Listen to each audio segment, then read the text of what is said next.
Good afternoon. Thanks for being with us. Welcome inside the studio. Paul Burmeister alongside Robbie Earle and Tim Howard. Lots to address here with Sheffield United. We'll get to the return of Chris Wilder in a moment, but let's begin with their decision to sack Paul Heckingbottom. And Robbie, I don't think we can say this is a surprise at this point, but do you think it was the right call? I think in the end, yes. I spoke on the two Robbies podcasts at the weekend, and Musty asked me, do you think he'll see the week out? And I said no. And that gives me no pleasure because the man's lost his job. But when you've won one game all season, you've got the worst attack, the worst defence.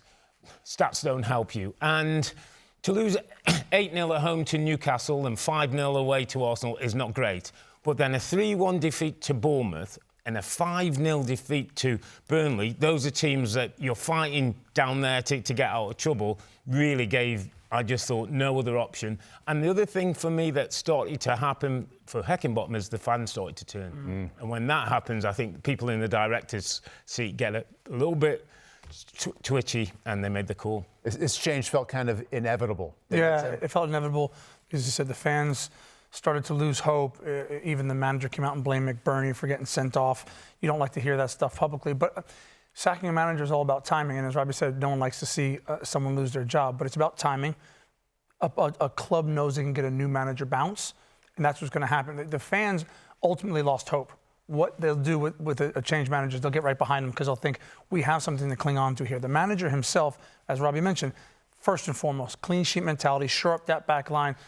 Simplify it for the players. Right now, they're probably thinking about all this crazy stuff. Simplify it. Head it, kick it, pass it right, pass it left, keep the ball out of the back of the net. And then thirdly, he'll probably take players who had fallen out of favor and he'll back them and he'll put them in the starting lineup and he'll give them opportunities to get themselves right and be starters. And when you do that to a player, it gives you so much confidence. You think, I'll run through a brick wall for this manager because he's backed me. I fell out with the last manager or he didn't like me, but this manager backed me and I'll give him my everything. Tim called it the new manager bounce. And we see this often throughout the season. Teams looking for this when they make this kind of move. I think you can specify it this time and say maybe it's an emotional spark of sentimentality because of his history with the club.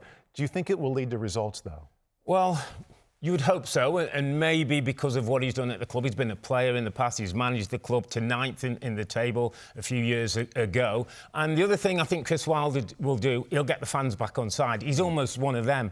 But sometimes we get a bit romantic in football and think, well, the DNA and his attachment to Sheffield United will get him out of trouble. Unai Emery's probably never been to Birmingham. Roberto De Zerbi probably didn't even know where Brighton was. Yet those managers go into a football club with no real relationships and do good business. He's got to go into this football club and turn things around, make them competitive. Big job. Big job. I talked about timing. The bottom three are still trying to pull Luton back, right? And the gap's not that big at the moment numerically. Chris Wilder has got to get the performances right. There's enough games. The timing of the sacking is good. His hiring, they didn't wait till Christmas and another 5 games gone. They have a lot of time left in the season. If he can get the performances right, they won't win every weekend. We know that. But it's about consistent performances collectively and individually, and eventually those will start leading to really good results. Can I just quickly say that Chris Wilder needs support, whether it's in the transfer window and from now till the end of the season. There is an argument Paul Heckingbottom wasn't supported in the way he should be. The team that got promoted out of the Championship is worse than the team they got now. Wow. Ndiaye and Berger left this football club. Berger ended up playing for Burnley, who beat them 5-0 at the weekend. So Chris Wilder needs the support if Sheffield United are going to get out of trouble. And maybe a little luck tomorrow. Tough way to start. They go up against second-place Liverpool. That comes up tomorrow.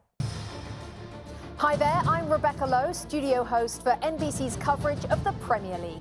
Don't forget to hit subscribe to watch more videos all season long. And for even more Premier League content, from original series to live matches, head over to Peacock. And be sure to tune in for Premier League mornings every weekend on USA Network and on Peacock. We will see you there.